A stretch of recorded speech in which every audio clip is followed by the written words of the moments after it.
Hi guys, good morning! For today's video ay nag-request ang asawa ko na magluto raw ako ng sinigang na salmon.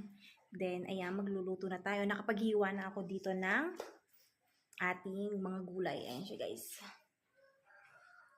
Ito lang yung mga sahog ko na gulay. May pechay, may okra, may sitaw, talong, kamatis, saka ayan, yung ating siling green na pangsigang. Ayan, magluluto na tayo ng ating sinigang na salmon. Today is Sunday, so pagbigyan naman natin yung ating asawa. Let's cook na! Ito na yung mga nahiwa ko. Ayan yung mga gulay natin. Pechay, okra, sitaw. Ito, meron tayong dalawang siling green na haba, pang sinigang. Then, itong ating talong. Then, isang kamatis lang ang aking isasahog. Ayan, malaki naman to.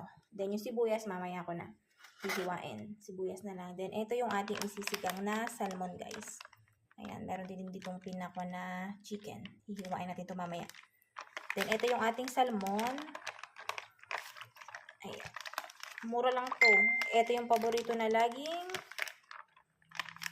naming sinisigang, guys. Ayan, yung ating salmon. Guys, ayan, magpapainit lang tayo ng tubig. Tapos, isinabay ko na rin dyan yung kamatis, luya, pampatanggal ng lansa, saka yung ating sibuyas. Ayan, papakuluin lang natin tong tubig natin. Tapos, ilalagay na natin yung ating salmon. Guys, change plan. Ayan, unahin ko muna tong mga matitigas na gulay na ilagay dun sa ating pinakulong tubig.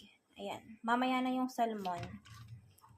After nito, papalambutin lang natin tong mga gulay.